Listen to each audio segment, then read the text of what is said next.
Pueden tomar asiento. En esta mañana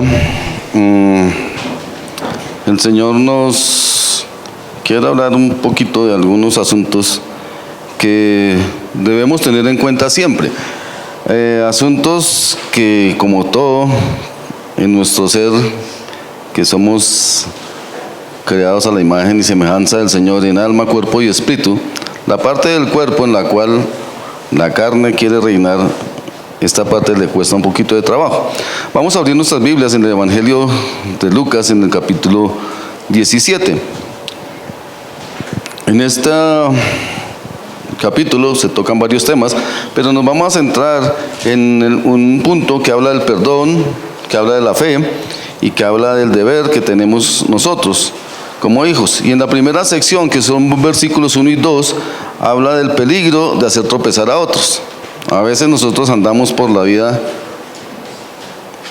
sin pensar cómo podemos afectar a los demás, porque de una u otra manera siempre estamos afectando o imprimiendo cosas en la vida de los demás, para bien o para mal.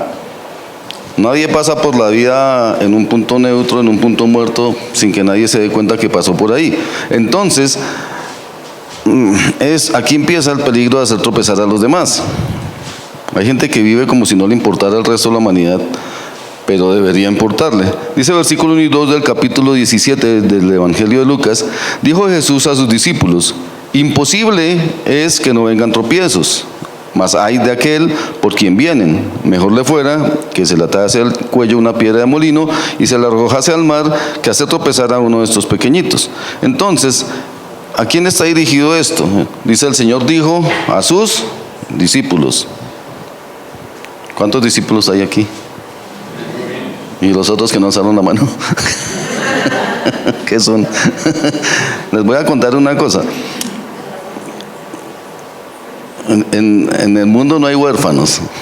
O somos hijos de Dios o del diablo. Huerfanitos no hay. No hay bienestar familiar en el cielo. No hay un intermedio entre el cielo y el infierno que se llama bienestar familiar, no. Entonces dijo a sus discípulos, el Señor nos está diciendo a todos nosotros los que seguimos. Entonces Jesús, a través del relato que había hablado antes en otras oportunidades de Lázaro, del hombre rico, había dejado claro que la eternidad es real. Recordamos que en este mismo Evangelio de Lucas el Señor estuvo hablando acerca de Lázaro, de la que pasó necesidades, del rico que vivía sabroso y como dicen por ahí. Entonces ya después en la eternidad vio a Lázaro con Abraham, el otro en el lugar de tormentos. Entonces, ¿qué nos empieza a mostrar y a dejar claro esto? Que hay una eternidad y que es real, que el cielo es real y que el infierno es real. Hay muchos pastores, líderes, muchos lugares en los cuales no se toca el tema del infierno. Y todos los que no lo tocan, para allá van. Porque se están saltando algo a la palabra y están llevando a los que lo siguen derechito al infierno por ignorantes. Entonces, el Señor mostró a través de ese relato, dejó claro que la eternidad es real. Ahora, ¿qué dejó claro? Que nadie del más allá volverá para advertirnos nada. Porque el rico le decía: Padre Abraham, envía a Lázaro a que le avise a mi familia, que le muestre que esto es cierto, que hay un infierno. Y el que no va a creer, no va a creer. Así se levante todo el cementerio. Entonces, la parte importante es que el infierno es real, que la eternidad es real, al nivel tanto de estar con el Señor o de ir a parar al infierno, y que nadie va a volver para advertirle a nadie. Y es más imperativo este tema. ¿Por qué toco esto? Porque lo realmente imperativo e importante es cómo vivimos nosotros y cómo vivimos y mostramos a Jesús a los demás. El rico, con su manera de vivir, mostró desprecio por Lázaro. De pronto no lo insultaba, no lo sacaba, pero el que sabe hacer lo bueno y no lo hace, le es contado por pecado.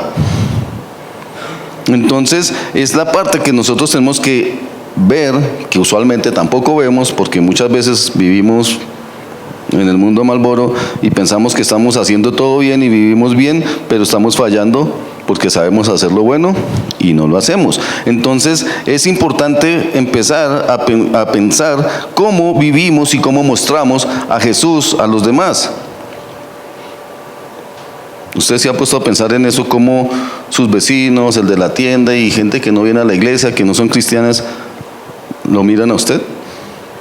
Todo el mundo nos ve, todo el mundo nos mira, todo el mundo sabe, los que saben que somos cristianos y de pronto se nos nota que somos cristianos, entonces todo el mundo está así. Alguien le ha dicho, cuando usted toma una decisión mala o una mala actitud, ¿no le han dicho, acaso usted no es cristiano? Las cachetadas del mundo duelen y confrontan. Entonces, en este lado de la eternidad, mientras estamos aquí vivos, pues tenemos que tener en cuenta de cómo mostramos a Jesús a los demás. ¿Por qué? Porque ahora y hoy, mientras vivimos, mientras respiramos, es lo que cuenta para la eternidad. Y muchas veces la gente no piensa, no, eso sí, cuando estemos en la eternidad con el Señor, pero es que su eternidad se está labrando desde ahorita y todos los días.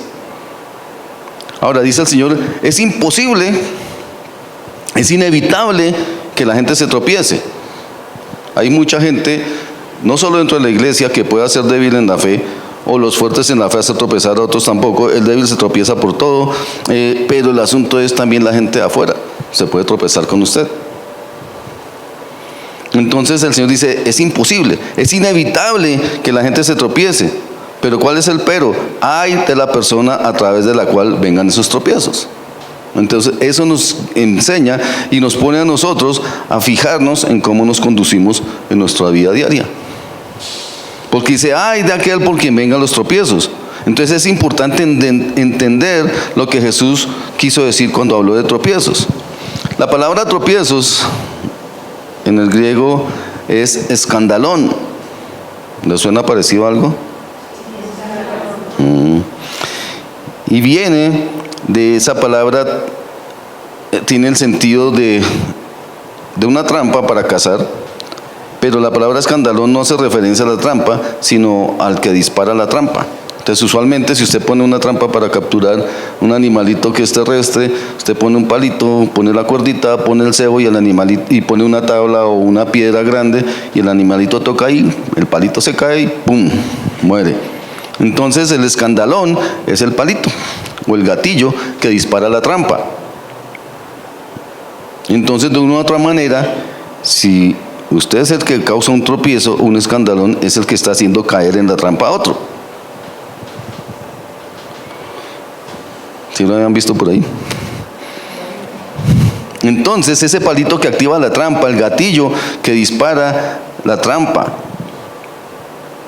entonces es utilizado también esa palabra como obstáculo.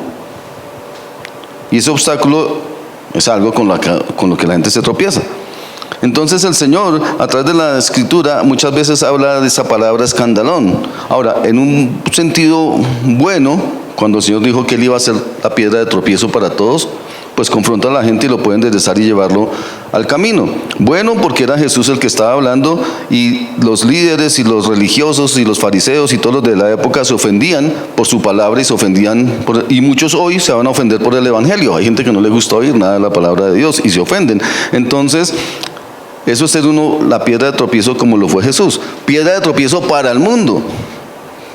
Pero causada ¿por qué? Por la palabra de Dios, por el mensaje del evangelio. Obviamente al mundo no le gusta y muchos se van a tropezar con eso. Es como cuando nos convertimos y tenemos oposición de la familia, de amigos, el trabajo y muchas cosas. Es porque estamos siendo una piedra de tropiezo en el buen sentido de la palabra, a través de la palabra de Dios. Pero también el escandalón, la mayoría de las veces es algo malo, aún dentro de los hermanos. ¿Por qué? Porque puede ser un falso consejo. Uno de los peores consejos que da la gente, incluidos los cristianos, es siga lo que su corazón le diga. Ese es el peor consejo que usted le puede dar a alguien, porque Jeremías dice que no hay nada más engañoso y desesperadamente perverso que el corazón del hombre. Entonces si usted le dice a alguien siga lo que su corazón le está diciendo vaya engáñese o engaña al otro. No es un buen consejo. Entonces entre los hermanos se pueden dar muy malos consejos. Y ese falso consejo puede ser una piedra de tropiezo para las personas. Recordamos cuando Jesús estaba hablándole a los discípulos que Él iba a morir, que Él iba a ir a la cruz, que Él iba a tener ese sufrimiento para dar el cumplimiento al plan de salvación, y Pedro salió todo espiritual: Señor, nada de eso te acontezca. ¿Y qué le dijo Jesús? Quítate delante de mí, Satanás, me eres tropiezo, me eres un escandalón. Y Pedro andaba pegado a Jesús, y era de los 12 discípulos, era de los servidores. Y el Señor le dijo: quítate de mí, Satanás, me eres tropiezo. Entonces muchas veces los malos consejos, con buena intención, de pronto, por falta de conocimiento, por la razón que sea, pueden llevar a un hermano a pecar. Porque usted, por medio de su, entre comillas, madurez y libertad, le dio un consejo errado. En Romanos 14:13 dice: así que ya no nos juzguemos mal los unos a los otros, más bien decidid no poner tropiezo u ocasión de caer a un hermano. ¿Y a quién le está escribiendo Pablo? A la iglesia de Roma. No le está hablando a los de la corte del emperador, no le está hablando al mundo, le está hablando a la iglesia de Roma. Y todos estos mensajes son para nosotros primero que todo. O sea, el evangelio lo recibimos nosotros, y el resto de instrucciones son para nosotros. Entonces, dependiendo de cómo sigamos las instrucciones, vamos a hacer un escandalón, una piedra de tropiezo para mucha gente. Y por eso el Señor le dice a los cristianos de Roma, no solo y a todos nosotros, porque la palabra trasciende en el tiempo, dice: así que ya no nos juzguemos más los unos a los otros, más bien decidid, es una decisión, es una cuestión intencional, no poner tropiezo u ocasión de caer a un hermano. Entonces, la división, las falsas enseñanzas, los falsos consejos traen escándalo dentro del pueblo de Dios. Y el Señor dice que al comienzo es imposible, o sea, es inevitable que vengan los tropiezos, pero hay de aquel por quien vengan los tropiezos. ¿Alguna vez se había puesto en esa posición? Es como ahora.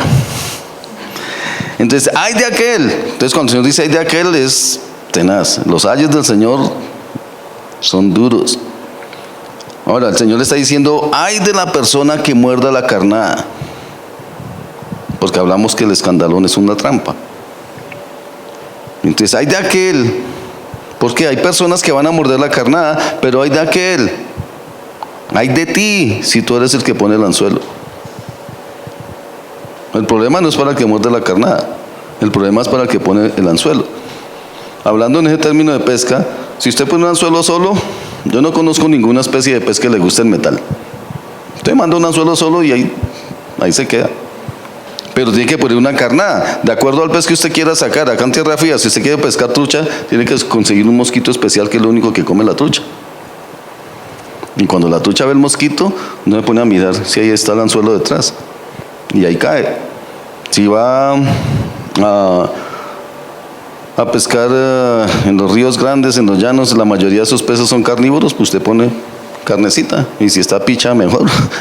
Y así, sí, porque eso se extiende ese olor por entre el agua y llegan y caen. Pero dice: hay de aquel que ofrece el anzuelo. Entonces la gente va a tropezar. Sí, el Señor dice: es inevitable. Pero dice: hay de aquel, dice: hay de ti si pones el obstáculo en el camino de los hermanos. Y hay muchas maneras de poner obstáculos. Dice el Señor: mejor le fuera al ofensor tener una muerte terrible, como el ejemplo de tener una piedra de molino alrededor de su cuello y lo arrojen al mar. Esa piedra de molino pesa toneladas, mínimo 2 toneladas, la más pequeña. Ahora, si usted le pone una piedra de esas en el cuello y lo botan al mar, No, que se hunde y se ahoga. No, eso es una muerte terrible. Como va a bajar rápido, se va a descompensar rápido, la presión lo va a reventar. Primero le empieza a doler la cabeza, le empieza a doler los oídos, se le saltan los ojos, se le sale todo. La presión es tan terrible al bajar tan rápido que se va a totear. Entonces esta es una lección para la iglesia. Esta es una lección que la iglesia tiene que aprender. Durante el tiempo, a través de la historia, la iglesia aprendió a las malas muchas de estas lecciones. Porque la iglesia muchas veces, entre comillas, tratando de ayudar a Dios, así como los fariseos, así como en las cruzadas, tratando de ayudar a Dios, mataron a mucha gente. Y fueron piedra de tropiezo a mucha gente. Durante la Inquisición, supuestamente en el nombre de Dios y por el celo del Señor, al que querían matar lo acusaban de bruja y pum, listo, a la hoguera. Torturas que se inventaron, un montón de cosas así. A esa gente el Señor dice, más le vale no haber nacido. Entonces, es importante medir todas estas cosas y no solamente que empiece como el hipócrita a mirar quién me está viendo para yo portarme bien. No, es simplemente hacerlo, que sea su manera de vivir, que cuando usted vaya a donde vaya, la gente pueda ver a Jesús. Un ejemplo clásico donde se tropiezan los hermanos, cuando hay las cenas de coinonía y cosas así ponen la mesa, harta comidita, y llega un hermano que no le interesa y se va empacando 4 o 5 presas del pollo seguidas y sin mirar. Pues yo no sé si aquí pase, pero en otras partes sí pasa. Entonces, ese es un ejemplo clásico. Aún dentro de las familias, alguna vez me invitaron a almorzar en un lugar de La Mancha, en el que el pastor se sentó, le sirvieron a todos, y el tipo se sentó así, y empezó a comer. Esa sola actitud muestra que el tipo no le interesa darle nada, ni siquiera a sus hijos. Todos los que tenemos hijos sabemos que el niño se puede antojar de algo cuando ya terminó. Y si a usted le queda el último pedacito de carne, pues uno se lo da al hijo, es como lo más natural, pero hay gente que no. Y ese es un ejemplo de tropiezo aún en la misma casa. Y son ejemplos simplecitos, que solo queda un pan y el niño se antoja de pan. No, que ese es el pan de su papá. Dele el pan. El papá puede aguantar, puede esperar. O no, que eso es mío, que nadie lo coja, que no voy a comer ahorita, pero ahí lo dejo y nadie me lo toque. En la casa con mi hija, lo que usted deje por ahí, baila. Usted deja el pan por la noche, al otro día no amanece. Eso coge la leche y se la toma como por contrato. Usted deja la jarra de jugo, desaparece. Y hay que entender. Y nosotros no vamos a armar problema por eso, ni nos vamos a tropezar por eso. Y la gente que está pues más en comunión y más cercanos a nosotros de la iglesia, pues ya la conocen y nadie se tropieza por eso. Entonces, el nivel de madurez espiritual también se mide en esas situaciones donde de pronto se presenta un tropiezo. Pero si usted ve una piedrita chiquita, si no la quiere saltar ni se quiere abrir, pues usted la patea y la quita, no se tropieza. Si hay un escalón de 50 centímetros, pues de acuerdo a su edad y a su movilidad, pues mirar cómo lo pasa. Ese ya no le puede dar una patada. Entonces, de acuerdo a nuestro nivel de crecimiento y de madurez en la parte espiritual, en la palabra de Dios, debemos conducirnos para no ser tropiezo para los demás y para tampoco vivir tropezados por cualquier bobada. A eso hace referencia el Señor. Entonces, ¿a qué tenemos que mirar y apuntar? Dice, hay de aquel porque vengan los tropiezos. Entonces mirémonos en el espejo de la palabra y veamos cómo estamos en ese punto. Mírele los pies a sus hermanos a ver cuántos dedos hinchados hay por culpa suya. ¿Cuántos ha hecho tropezar? Y muchas veces lo hacemos sin darnos cuenta. Y como está hablando a la iglesia, hay una nota que el Señor dejó para que nos acordemos en esta parte. Tácitamente el Señor le está diciendo, yo no lo necesito a usted.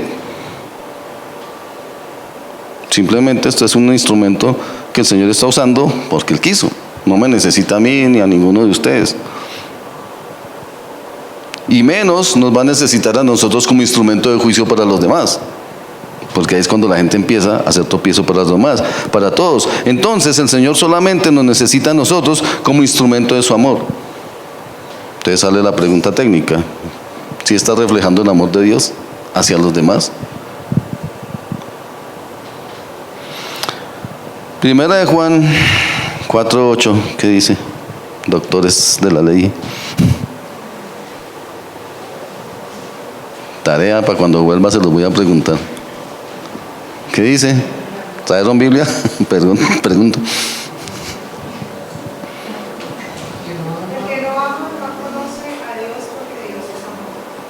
¿Necesita explicación? El que no ama no conoce a Dios porque Dios es amor. Entonces constantemente nos estamos evaluando nosotros mismos. Y si no amamos a Dios y no podemos reflejar su amor, pues vamos a ser tropezadero para todo el mundo, en cualquier momento. Primera de Juan 2:10. Los que están ahí todavía en Primera de Juan, ¿qué dice?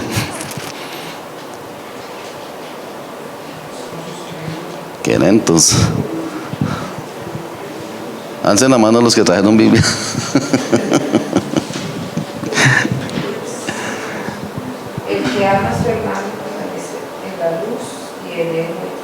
El que ama a su hermano permanece en la luz y en él no hay tropiezo.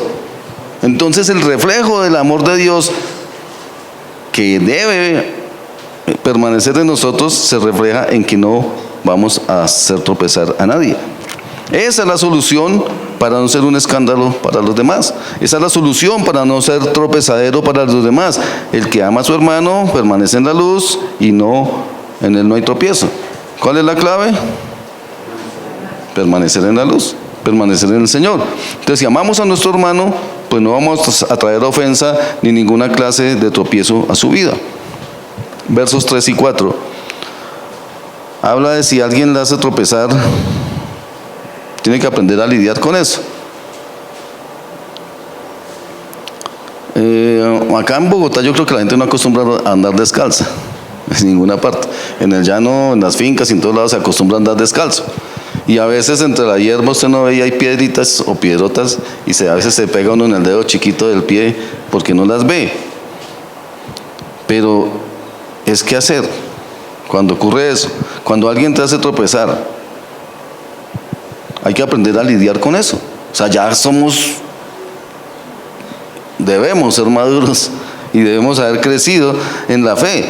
Dice versículo 3 y 4, mirad por vosotros mismos, si tu hermano pecare contra ti, repréndele, y si se arrepintiere, perdónale. Y si 7 veces al día pecare contra ti, y 7 veces al día volviere a ti diciendo, me arrepiento, ¿qué dice? Perdónale. El perdón del cual nos habla el Señor es un perdón sin condición. Dice, si tu hermano pecare contra ti, repréndele. Obvio, no podemos hacer que no pasó nada. Ay, sí, yo te amo y no pasó nada. Sí pasa. Y el que dice que no pasó nada y ignora la cosa, es como cuando le empieza a salir un chúcharo y empieza a crecer y a crecer y a crecer porque usted no le hizo nada. Y llega un momento en que crece tanto que duele un montón y se va a explotar. Y va a doler mucho más. Entonces, si tu hermano pecare contra ti, dice, repréndele. ¿Cómo debemos reprender? En el amor del Señor. No se pueden dejar pasar las cosas. No pretendamos que no pasó nada. Así sea la cosa más leve, es reprender, pero reprenda a su hermano en amor. ¿Por qué? Porque el amor es la regla para nosotros como cristianos. ¿Cuál amor? No el amor, es el amor de Dios que nosotros reflejamos, ese amor ágape. Entonces, el amor es la regla principal para todos nosotros como hijos de Dios. Entonces no podemos andar ni caminar guardando rencor o llevando una libreta de anotaciones. Me la hizo, no me pidió perdón, no me dio perdón. No. Hay que decirle, sí, hermano, mire, me molestó esto, me fastidió esto, y lo perdono. Esta es la parte más complicada, porque esto es lo que más raya a la carne. Perdonar. No sé cuántos vivirán con rencores por ahí desde la niñez. Hay gente que no ha podido perdonar a los papás, o no perdonó al que estaba en el preescolar y le robó las onces, y ya pasaron 50 años y todavía se acuerda. Entonces hay gente que vive así. Entonces el amor es la regla para nosotros. No podemos vivir la vida guardando un registro de todas las ofensas que nos hayan hecho. Cuando yo andaba en el mundo hace muchos años, porque yo la mitad de los años que tengo los caminé en el mundo, y yo he procurado ser juicioso en todo lo que hago. En esa época, literalmente, en serio, yo cargaba una agendita así entre las botas, usaba pues botas tejanas hasta acá, y las anotaba. Tenía muy buena memoria, pero por si de pronto se me olvidaba, y se las anotaba a la gente, y se las iba cobrando, y chulito. No importa cuánto tiempo pasara, pero la venganza llegaba. Entonces, pero el Señor dice, entre nosotros no puede ser así. En el mundo, pues listo, porque uno no ama a nadie. Pero ya como cristianos, así sea el mundo el que nos ofende, nos toca perdonarlos. Entonces es un aspecto de los frutos del Espíritu. En Gálatas capítulo 5 dice, el fruto del Espíritu es amor. O sea, el fruto del Espíritu Santo en su vida es el amor de Dios. Y eso es lo que tiene que reflejar. ¿Cómo se refleja? ¿Cómo la gente se puede dar cuenta que ese amor de Dios está en usted? Porque tiene gozo, paz, paciencia, benignidad, bondad, mansedumbre, templanza, fe. Entonces dentro de eso está la paciencia, que es otra cosa que raya a nuestra naturaleza carnal. Y esa paciencia nos tiene que enseñar. Debemos ser pacientes con todos y con las cosas sencillas, con las pequeñas ofensas o con las grandes, en la vida diaria, o en la semana, en el mes. Efesios capítulo 4 versículo 2 dice, con toda humildad y mansedumbre, soportándoos con paciencia los unos a los otros en amor. Toda la instrucción que el Señor nos da siempre empieza o termina en amor. ¿Por qué tiene que hacer la aclaración? Porque se nos olvida. Entonces, uno, no sea demasiado sensible, no sea tocado, tenga paciencia, aprenda a sobrellevar a los más débiles. Hay gente, ay, el pastor no me saludó. A mí la gente me dice, usted pasó y no me saludó. Yo cuando voy manejando, yo no miro sino. Y si voy caminando, también. Yo ando. No, yo ando distraído. Yo voy por la calle, yo voy pendiente, yo miro muchas cosas. Pastor, usted pasa y no me vio. Yo, pues sí, no lo vi. Pero hay gente que se tropieza por eso. Un día fui a una ferretería de un hermano cristiano de otra iglesia y estaba pues preguntando por la lista de cosas que iba a comprar cuando entró el fulano como una tromba, ¡brum!, furioso. Y yo dije, ¿qué le pasa? Se llama Richard. Le dije, ¿qué le pasa, Richard? Me dijo, no, es que imagínese, pasó el pastor y me dijo, ¿qué hubo, Richard? Y yo, ¿y qué? Es que no me dijo hermano Richard. Y venía, yo creo que si el tipo lo coge un carro se va para el infierno de la piedra que traía. Por una pendejada de esas. Que no me dijo hermano. Yo le digo hermano al que no le conozco el nombre. Hola, hermanito. Pues sí, porque no sé cómo se llaman. ¿Qué le digo? Y el otro se ofendió porque el pastor no le dijo hermano. Ustedes no se ofendan si les digo hermano porque no sé cómo se llaman. Entonces el punto es que todo tiene que ser en amor, pero crezca, hermano, crezca, madure, no sea tocado, no sea sensible, porque es que hay gente que se tropieza por eso, es que no me dijo hermano. Y si yo les digo hermano, ya saben, ay, el pastor me dijo hermano porque no se sabe mi nombre. Sí, ya les dije. Ustedes no se van a tropezar si le digo hola, hermano. Entonces dice el Señor, ¿cuál es la característica? En amor. Entonces cuando se peca en contra nuestra, cuando se nos falta en contra nuestra, debemos mostrar esa naturaleza del Señor. El Señor dice, airaos, pero no pequéis. Dice, pero en amor, cuando se nos afecta, así sea de la cosa más simple o de la manera más significativa, debemos seguir lo que dice en Efesios 4 que acabamos de ver y en Efesios 4:15, que debemos decir la verdad en amor. Entonces, no deje pasar la ofensa. hable. Si realmente lo molestó, hable, pero hable en amor. ¿Y qué más tiene que hacer? Perdonar. No, es que a mí el Señor me llamó solamente a reprender. No, el Señor nos llamó es a perdonar. Ahora, el amor no es ir con otra persona con el asunto. Entonces, para que mi hermano no se ofenda porque me ofendió, entonces yo le cuento al resto. Imagínense que el hermano fulano, pero yo ya lo perdoné. Entonces empieza el murmullo, el corrillo, la murmuración. Y cuando llega a oídos del que cometió la ofensa, pues ya va a estar más bravo todavía y va a tener más cosas en contra de usted. Entonces debemos decir la verdad en amor. Y recuerdo que el amor no es ir a comentarle a los demás para que el hermano no sepa. El amor es arreglar las cosas con la persona que pecó contra ti. Eso es el amor de Dios. Eso es una manera práctica de reflejar el amor de Dios. Ahora, ¿qué dice la palabra? Y si se arrepiente, el perdón no es opcional.